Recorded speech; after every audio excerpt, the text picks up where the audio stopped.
Wednesday, October 25th, advanced-ish kids. No, we're not advanced. I just color. Strong on the ish. Let's see, we did that. We'll get into our learning bits for today. Things I have to cover with you from there. We get a chance to get a bit farther into our reading.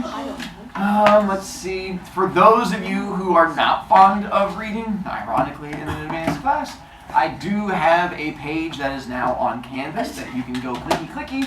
And any day that we are doing Outsiders, I will now put a link to the Outsiders page, which has the audio link on it.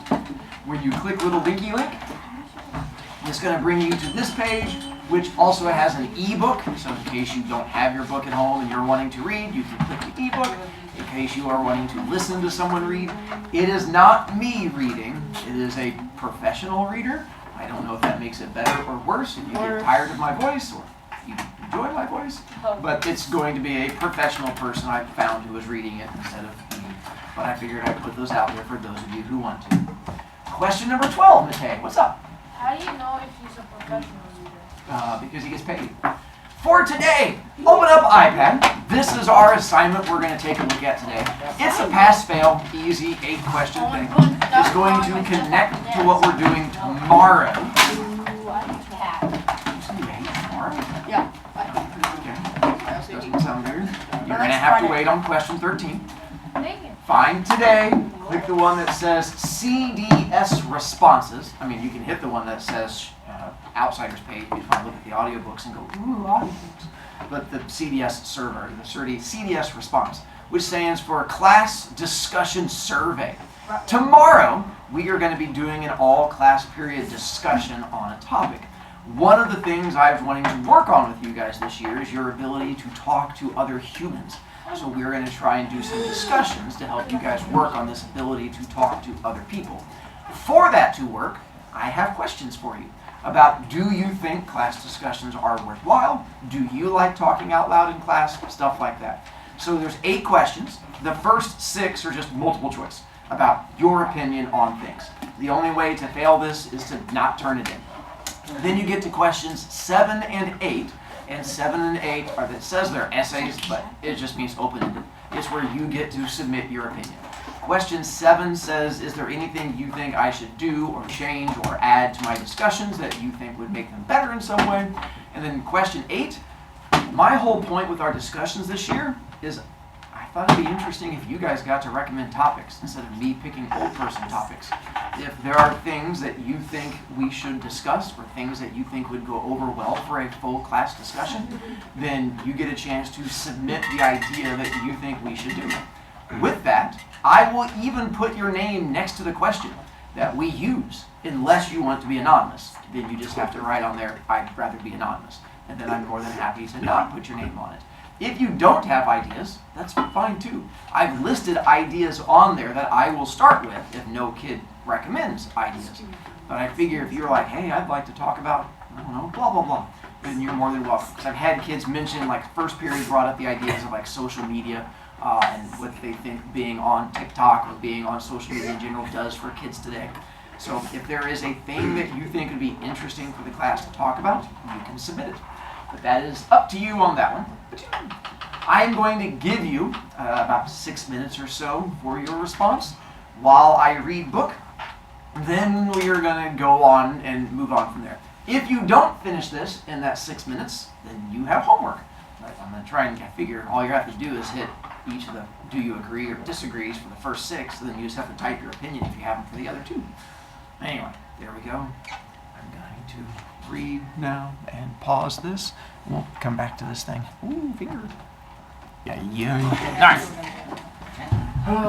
From there, tonight, I will be going through and I'll look at your answers for questions 7 and 8. So things that I can change or adapt for tomorrow, and then also what topics you guys are wanting me to add.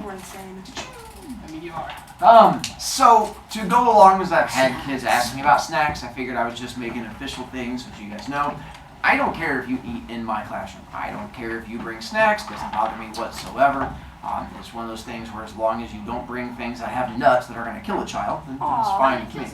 If you want to kill a child, that's the thing you do on your own time, not during my time. My only requirements is you cannot share the food with another kid. If I see you share food with another kid, I take the food and I charge you points for it. Because I've learned that when people share, it causes issues and drama and fights, and then kids start running over and trying to get the food, and it looks like someone threw a puppy into a pond full of sharks, and it gets all kinds of scary. So if I see you share, I take food and you lose food, and then you also lose points. Also, if you make a mess, I just take it away from the entire class, unless I can figure out which kid it was. So if you smash chips into my carpet, then I just take it away from everybody, and it makes it easier on me. And then finally, don't be annoying. I have no idea how you would be annoying. I just figured it's safer if you annoy me, then I'll have to mean you in some way. And the last part is I sell snacks. Because I learned years ago that if you have points and you want to buy snacks, you're more than welcome to. You just have to see me before or after class. You have to have at least 30 points because it costs 5 points and you can't go below 25. 25 plus 5, I'm not real good at math, but it's 30. Then you should be good to go. It does count towards your 15 for the week. So if you buy 3 snacks, that would give you a detention. So you would be out of luck on that one. But you just have to come see me before or after class. I keep it in my little cupboard back over there, and then you are welcome to things. It just rotates depending on what I find when I go to Walmart, depending on what I'm low on and stuff like that. But I figured I would offer that up for you. Felipe? Would it count for like the things where like if you lose points? You mean literally the thing I just got done saying that's on the screen? No. Like No, okay. the weak things that like you get 5 points. Right, each the week. thing that's so yeah, it No, counts. that's 15. You're right. It also counts for it counts as you spending points. So doing that resets your every week thing. Yes. It counts as just like buying a pen or pencil. Like I have. Yeah. Hi Drew. Can I make a hole in your strip steak? I'm not sure it's gonna be cold by the time you bring it in here. You're gonna have to chew on it like a rabid wolf, but sounds like a hobby. Picky. So the 25 plus B points also counts to the 15. No. The Yes. 15 B points. Yes. Yes. That way, then you get an automatic. You keep working on that one, Pumpkin. Alright, so we're good to go there. And then, let's see, from there, book thing, hopefully you have stuff filled onto little note cardy thing. Oh, as far as book goes, every day you don't bring book that we're like, tomorrow you don't really need it. I think Friday we'll possibly see if you need it. But on the days we need book, if you don't have book, it does cost you 3 points to borrow one from you. If you lose book and it gets returned to me, the only way that happens is if your note card is in it. Or not note card, your post-it note. Because if it's lost and there's no post-it note and your name's not in there anywhere, then it's hard to get the book back to you. It's your book. If you want to write your name in this book, you can write your name in this book. It is your book. That's sort of how it works. Again, if you want me to store your book for you, I can do that. You just have to give it to me at the end of class. I charge you 1 B point storage fee for each time you make me store it for you. But if you want to spend points to not have to lose it, I am fine helping you with that. We're good to go there. Then, my next question. So, I'm assuming this is not the first time you guys have had to read like a class novel, like with a teacher. This is a thing you have done in the past. Yeah. Or not like they didn't just give you a book to read on your own, but like you guys like read it all together and like talked about it and stuff. Then here's my question for you. I would like to know if how I'm doing it is good or bad. So are there things that you have done that you did not like that teachers did in the past that you would like me to avoid? Or are there things that classes did that you thought were helpful to help you understand or enjoy it that I should try to add in? And I figure the only way I get better as a teacher is by asking you guys. Crawford? I've heard like teachers, or I've had teachers that would like after every paragraph would like sit and explain things. Oh I feel my like, God, I hated that. But then you could like really couldn't understand the story because it was so chopped up. Yeah, I can understand that. This, I will tell you with Outsiders, the first chapter I stop more often than anywhere else because it's exposition and it's a little confusing because it's set way back in the 50s. But past that, I feel the same way. I usually try to just stop. Well, let's back up. Did I stop too much doing short stories, or is it an okay amount? No, that's good. That's about how much I'll stop during Outsiders. So as long as that makes sense. I was like, that's about how often I try to stop. Okay, that works for me there. Felipe? Never mind. Good point. I'm glad you brought that up. I'll Callie? Roby art to make it visual really helps along with actually trying to do voices and stuff to draw us in. Oh I have yes, heard that. voices. helps so much. I like doing voices, so that works out well. I like making Brovy art, that works out well. Those are easy for me to do. Felipe, now you remember? Yeah, I like when you read it and just follow along. And we have to do that whole. So I will, depends, do I need to be involved in whatever's happening over I here? just dropped my highlighter cap. Okay, it's like there seems to be a lot of struggling happening. What? That is mostly how, whenever we read it in class, is how I will do things, but there will be parts you have to read on your own, because, you know, humans. But yeah, like I don't do popcorn reading, because I find that most kids seem to hate popcorn reading, where you like one kid reads and you have like another kid read, you like read like, and I don't like making kids read who don't want to read. Farther into the year, as you guys get more comfortable, I will take volunteers as we do reading of things, but I'll never make a kid read who doesn't want to, because that just seems like a way of giving a kid a nightmare. I don't want to give you more nightmares than I already do. Matei? Yeah, I like. I'm sorry, Matei, do you have more than 6 B points? Do you have more than 6 B points? Okay, that's why I called on Matei. Go ahead, Matei. There was a kid throwing a fit. It's okay. So I just like how when you stop and usually after like the end of the day, like last paragraph we read on the day, just at the end just have a discussion about what happened today. Okay. So I mean I like that. My difference is I usually start the next class period doing that, because I think it's easier to recap and then move into it, but I like the recapping. I feel the same way about that too. Plus I've learned that sometimes 7th graders tend to tune out, and recapping things tends to help them. Humans. Read? Hi, that's you. You had your hand up. Like last year we were reading this book called Petey. And I know Petey. we were in like groups, like we would read by ourselves and then we would like discuss what happened in the chapter. So you would read on your own. So you did like little book circles and you have to come together and talk about it? Yeah, and like ask some questions and put like answer the questions. Yeah, I don't do that very often. I'm not fond of that myself. Do not do that. No one actually. So you guys feel the same way about that? You would not believe how much that is pushed on teachers to do that and how much we are called bad teachers if we don't do that. But I don't really like doing that, and it seems like kids don't like doing that, but people above me are like, this is the way to teach kids. And I'm like, I don't think kids like learning that way, but apparently I'm. Julian! I like whenever teachers like split up a group of students into like groups to like read the book together. So the exact opposite of what he said. Okay. And that's part of what we get into, is that I've realized that kids have different opinions and how things go into it. Isn't that what I just said? You said you don't want to be in groups as much. I said I do want to. Oh, you do want to be in the groups. Then I apologize. I thought you said you didn't want to be in the groups. No, I do want to be in the group. Where you get together and you have like the little discussions and stuff? And then at the end of class we all get together and then we discuss on like what we read. No, because some people might Okay, they're allowed to have opinions.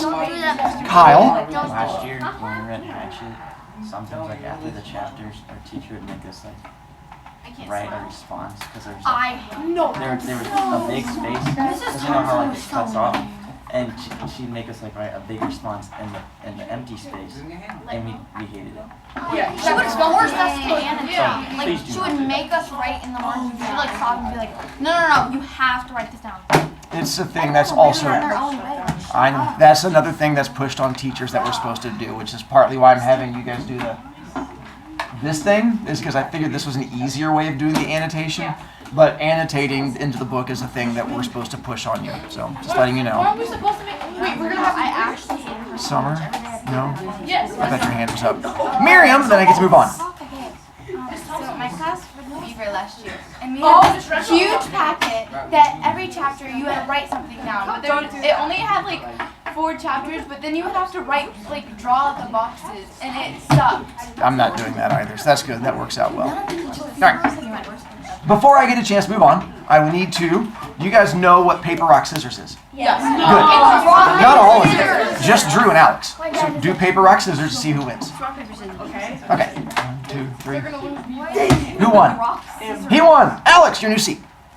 Well, yeah, you guys sitting next to each other is not happening, because the whole time we were having that discussion, something was going on back there. So I was like, He was taking my highlighter. you problem solved.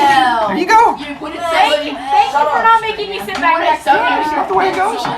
On my iPad. Yeah. Like I said, I didn't know what was going on. I just knew that you needed me to get involved. I got involved. Does that have to do anything with you, bro? I was just gnawing on my pencil. Is there anything wrong with that? Yes! What do you mean, no? Bro, I didn't even want to sit next to you in the first place. Let bro be chill, bro. Let him chew on his pencil. Just let bro do what he does. Eating it. No, I wasn't swallowing. Oh, so with you guys, how far did we get with you guys? Did you get far enough? You're sucks. Alright, so then I'm not going to have you guys share yet, because I don't think we're far enough to have you guys share things. I'm going to get farther. Eventually I'm going to have you guys tell me your examples that you have found, but I want to get farther before we do that. Let's see, so we have Paul Newman, The greasy guy. and then salad dressing. You can find it now. Hopefully at some point in this next week you get a chance to go to the grocery store with family members and you can look for it and be like, oh, and be all excited. And that. We got to talking about the greasers, and then the group that fights the greasers are the... And there we go. Socks. And yeah, when I was typing in Google trying to find pictures of the Socs, the picture of the dog showed up, and I'm like, well, apparently it's a Soc dog because it's the adorable little scarfy thing. So that's why I put the little Soc dog on. He's rich. He is apparently a rich dog on that one. Alright, so we are on page 3 on the right-hand side. Now we get a chance to continue. Wait. I could have waited to go to the movies until Dairy or Soda Pop got off work. They could have gone with me or driven me there or walked along. Although Soda just can't sit still long enough to enjoy a movie, and they bore Dairy to death. Dairy thinks his life is enough without inspecting other people's. Or I could have gotten one of the gang to come along. One of the 4 boys Dairy and Soda and I have grown up with and consider family. We're almost as close as brothers. When you grow up in a tight-knit neighborhood like ours, you get to know each other real well. If I'd thought about it, I could have called Dairy. He would have come by on his way home and picked me up. Or 2-Bit Matthew, one of our gang. He would have come to get me in his car if we'd asked him. Sometimes I don't use my head. It drives my brother Dairy nuts when I do stuff like that. Because I'm supposed to be smart. I make good grades and I have a high IQ and everything, but I don't use my head. Besides, I like walking. I highlighted the part where it says I have good grades and a high IQ and everything, but I don't use my head, and I just wrote 3rd period out to the side. Not anyone specifically in here, but just 3rd period in general. I about decided I didn't like it so much, though, and I spotted that red Corvair trailing me. A Corvair is the car that looks like that. Spotted that red Corvair trailing me. I was almost 2 blocks from home then, so I started walking a little faster.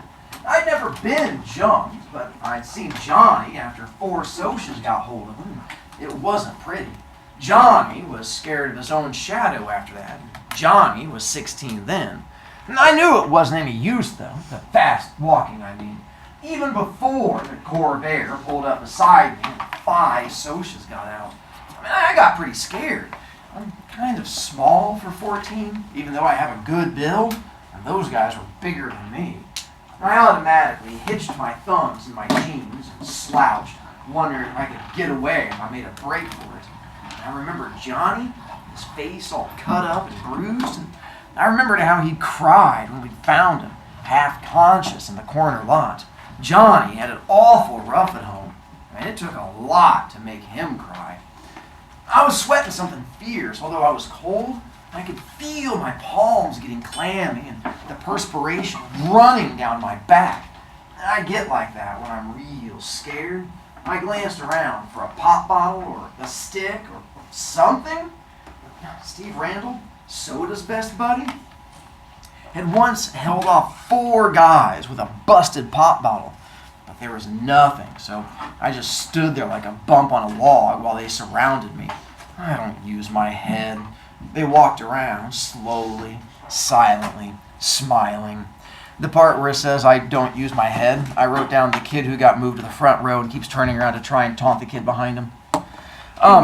No, definitely could not be you. When they're talking about the busted pop bottle, this was back when they had glass bottles. not the plastic bottles. So if you get like a Pepsi bottle, that's the plastic one, that's not going to help you in a fight. Don't go up to a kid like, donk, donk, and donk them on the head. They're just going to laugh at you. It's when you take the glass one and then you go smashy, and then you can go stabby, stabby, and then the person has more holes in them. So that's what we're talking about. Because I had a kid before who was like, how do you hurt someone with a plastic bottle? And I'm like, you throw it really hard at them. Or you try to flip it and then like yell when it lands. What's up? Have you watched Snowfall? Watch what? Snowfall? I have. In like an episode that I just watched yesterday, it was like last week, Gustavo used one of the bottles and like he stabbed villagers in the head. I mean, violent, but yeah, it connects. I mean, technically. Hopefully this is not one that you highlighted and you're like, last weekend I was on it. But then again, I'm going to try not to challenge it too much. Hey, Grease, one said in an over-friendly voice. We're going to do you a favor, Greaser. We're going to cut all that long, greasy hair off. He had on a Madras shirt. I can still see it. Blue Madras. This is what, nope, dang it. So I forgot. So where they are now is in an empty lot. If you don't, not all neighborhoods have empty lots now. But it's where like in a neighborhood where you could build a house, but there's still just an empty spot. I know in Woodbury, where I used to live, they have a bunch of spots that are empty where you have like a house with like a park. That's what they have here. This is a spot they just hang out in this book all the time. It's an empty lot. Madras is this type of clothing. So that's what the soldiers are wearing. At one time, it was considered very popular. It looks ugly. Yeah, I don't disagree with you. Something like that. It's a little different. He had on a Madras shirt. I can still see it. Blue Madras. One of them laughed and then cussed me out in a low voice. I couldn't think of anything to say. There just isn't a whole lot you can say while waiting to get mugged, so I kept my mouth shut. You need a haircut, Greaser? The medium-sized blonde pulled a knife out of his back pocket and flipped the blade open. I finally thought of something to say. No! I was backing up, away from that knife. Of course, I backed right into one of them. They had me down in a second. They had my arms and legs pinned down, and one of them was sitting on my chest with his knees on my elbows, and you don't think that hurts? You're crazy! I could smell English leather shaving lotion and stale tobacco.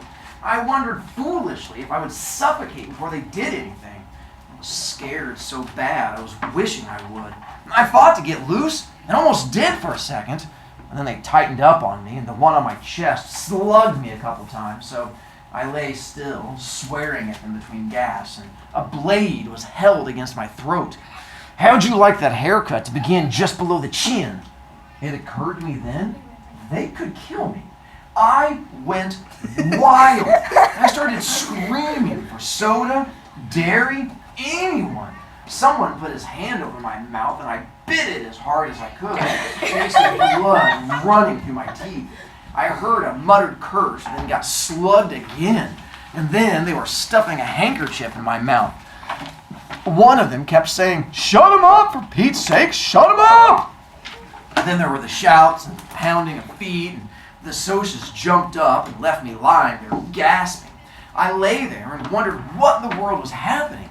People were jumping over me and running by me, and I was too dazed to figure it out. And then someone had me under the armpits and was hauling me to my feet. It was Derry. "You all right, pony boy?" He was shaking me, and I wished he'd stop. I was dizzy enough anyway, and I could tell it was Derry, though, partly because of the voice, and partly because Derry is always rough with me without meaning to be. "I'm okay. Quit shaking me, Derry. I'm okay." He stopped instantly. "I'm sorry." He wasn't really. Derry isn't ever sorry for anything he does. And it seems funny to me that he should look just exactly like my father and act exactly the opposite from him. My father was only 40 when he died, and he looked 25, and a lot of people thought Derry and Dad were brothers instead of father and son, but they only looked alike. My father was never rough with anyone without meaning to be. Derry is 6'2", broad-shouldered and muscular. He has dark brown hair that kicks out in front and a slight cowlick in the back. Oh, cowlick? Do you guys know what a cowlick? So it's like when you have hair that doesn't comb right and like sticks up in random directions and stuff like that. Yeah, so those of you who know alfalfa, he's the one that has like the most famous looking cowlick. Looks like a little antenna, like he's trying to get satellite radio. But it can just be like little things that curl. Like I have cowlicks in my hair as it grows out, like I have little flump things and stuff like that. So just some people have them, some people don't. Oh, the reason they're called cowlicks is because it legit looks like a cow licked your head. Because cows have super sticky spit. So when they go blah upside of your head, their hair just sort of like sticks in random directions and stuff like that. Tomorrow, we are going to have discussion, but we will come back eventually to this. Alex, I'm hoping you have worked through all of your aggression as best as you can.